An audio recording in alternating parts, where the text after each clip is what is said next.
दुनिया के सभी हिस्सों में वैक्सीनेशन कार्य बड़े पैमाने पर हो रहा है। यूरोप के सभी मुल्कों में भी टीकाकरण जारी है, जहां की कुल आबादी 135 करोड़ है, जो भारत की आबादी के बराबर है। ऐसे में भारत में वैक्सीनेशन का काम जिस बड़े स्तर पर हो रहा है, उससे पूरी दुनिया हैरान है, क्योंकि पूरी दुनिया के मुकाबले जिस तेजी से भारत में टीकाकरण हो रहा है, वो बाकी सभी देशों की तुलना में बहुत अधिक है। लेकिन इस कीर्तिमान के बाद भी अपने ही देश में बैठे हुए कुछ लोग राजनीतिक रोटियां सेकने से बाज नहीं आ रहे। जहां हर भारतीय को नाज होना था, वहीं कुछ लोगों के प्रोपेगेंडा ने इसे सरकार का काम समझ लिया और भ्रम फैलाने शुरू कर दिए।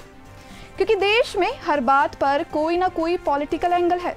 बात कोई भी हो, लेकिन सियासत के पंडित कभी भी इस मौके को हाथ से जाने नहीं देते। मामला चाहे कितना भी गंभीर क्यों ना हो, एक दूसरे पर अपनी विचारधारा थोपने से बाज नहीं आते हैं। 16 जनवरी से शुरू हुआ कोरोना का टीकाकरण आखिर अभी तक कारगर क्यों नहीं हो पाया? क्या इसके उत्पादन में कमी आई? क्या सरकार ने वितरण में देरी की, या हमारे ही नेताओं ने इसमें टांग अड़ाई? नमस्कार, मेरा नाम है निधि बिष्ट। आप देख रहे हैं जेजे न्यूज। कोरोना महामारी का टीका जब देश में विकसित हुआ और देश में जब पहली बार टीकाकरण शुरू हुआ, तो हर तरफ मानो उत्सव जैसा माहौल था। लेकिन तभी कुछ नेता और कथित बुद्धिजीवियों ने वैक्सीन पर सवाल उठाने शुरू कर दिए, यानी टीकाकरण के रास्ते में रोड़ा बन गए। लोगों की जिंदगी के साथ खिलवाड़ करने लगे और लोगों को गुमराह करने लगे, जिससे आम जनता में एक भ्रम पैदा हो गया। क्योंकि देश में इस वक्त कोरोना संक्रमितों की संख्या में जबरदस्त इजाफा हो रहा है। लोगों की जानें जा रही हैं, हालत बेकाबू होते जा रहे हैं, या यूं कहें कि कुछ नेताओं और बुद्धिजीवियों की टोली ने प्रधानमंत्री मोदी की छवि खराब करने के लिए इस तरह के प्रोपेगेंडा का इस्तेमाल किया। क्योंकि अगर समय रहते टीकाकरण हो जाता, तो देश को दूसरी लहर का इतना भयानक सामना नहीं करना पड़ता। लेकिन देश की ये स्थिति देखकर सियासी लोमड़ियों ने अपनी चाल बदल दी और उल्टा सरकार से ही सवाल करने लगे। वैक्सीनेशन में हुई देरी की वजह पूछने लगे और कोरोना से हुई मौत के आंकड़ों पर सवाल करने लगे, यानी उल्टा चोर कोतवाल को डांटे।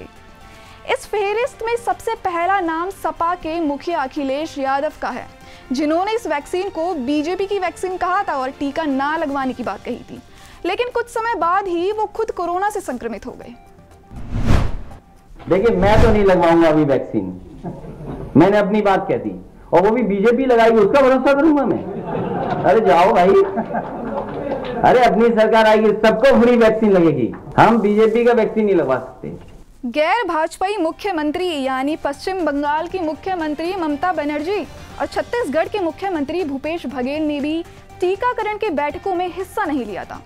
एनसीपी के नवाब मलिक हों या एआईएमआईएम के असदुद्दीन ओवैसी, सभी ने वैक्सीन को लेकर एक के बाद एक कई तीर छोड़े। विपक्ष को मानो कोई बहाना मिल गया हो, जिसका वो जोर जोर से ढोल पीटने लगे, जिसके बाद बड़े पैमाने पर लोग वैक्सीन से दूर रहे और नतीजा आज सभी के सामने है।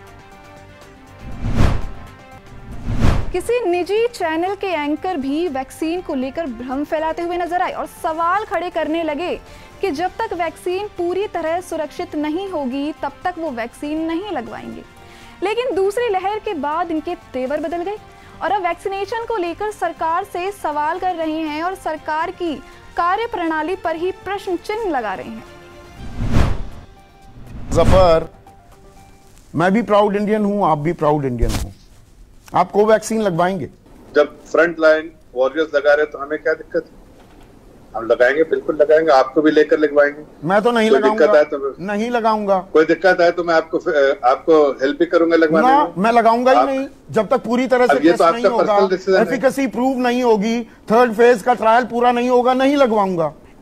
देखिए संदीप जी, इसको despite being a proud Indian, ये महामारी है, ये आपदा काल है, ये संकट काल है, ये आपातकाल है। जिंदगी जीने का हक मुझे दिया गया है, आपको दिया गया है, हम सबको दिया गया है। हमारे संविधान के तहत article 21, right to life and liberty, personal liberty, और इसमें डॉक्टर्स असिस्टेंस आती है। तो टीकाकरण किया जाता है, इस आपातकाल की सबसे बड़ी जरूरत है। तो ये टीकाकरण मुझे क्यों ना दिया जाए, और मुफ्त में क्यों ना दिया जाए? ये अलग अलग दाम क्यों? सुप्रीम कोर्ट के जाने माने वकील प्रशांत भूषण ने भी वैक्सीन को लेकर कई सवाल खड़े किए थे। उन्होंने 1 फरवरी को ट्वीट करके कहा था कि वित्त मंत्री 35,000 करोड़ रुपए प्राइवेट वैक्सीन पर खर्च कर रही है, जो अभी पूरी तरह से टेस्टेड भी नहीं है, जबकि भारत में कोरोना खुद भी अपनी मौत मर रहा है। वहीं कांग्रेस के राष्ट्रीय प्रवक्ता रणदीप सुरजेवाला ने भी भारतीय वैक्सीन पर सवाल खड़े किए थे। उन्होंने अपने बयान में कहा था कि अगर वैक्सीन इतनी प्रभावी है तो अभी तक प्रधानमंत्री मोदी और उनके मंत्रियों ने टीका क्यों नहीं लगवाया है।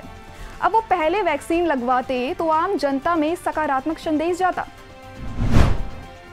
अगर देश के प्रधानमंत्री या दुनिया में मुख्तलिफ देशों के राष्ट्रपति, प्रधानमंत्री और केंद्रीय मंत्री और केंद्रीय स्वास्थ्य मंत्री पहला कोरोना का टीका लगाते हैं, कोरोना वैक्सीन लगवाते हैं, तो इससे पूरे देश में या देश के नागरिकों में एक विश्वास पैदा होता है। परंतु अगर मोदी जी नहीं लगवाना चाहते, मोदी जी के केंद्रीय मंत्रीगण नहीं लगवाना चाहते, और अब यही लोग वैक्सीनेशन ना होने पर सवाल खड़े कर रहे हैं, सरकार को कटघरे में खड़ा कर रहे हैं। लेकिन देश में इस तरह की सियासी बयानबाजी से जान आम जनता की ही जाती है। आखिर इस बात को हमारे नेता कब समझेंगे कि झगड़ा सियासी पार्टियों का है, लेकिन जान तो देश की आम जनता की ही जा रही है। जेजेएन आप सभी नागरिकों को भी बताना चाहता है कि आई वैक्सीन के राजनीतिकरण में आप ना पड़ें और एक जिम्मेदार नागरिक की तरह टीकाकरण जरूर कराएं, तभी हम कोरोना से जंग जीत पाएंगे। तो आज की इस खास खबर में बस इतना ही। बने रहिएगा जेजेएन न्यूज़ के साथ। तब तक के लिए नमस्कार।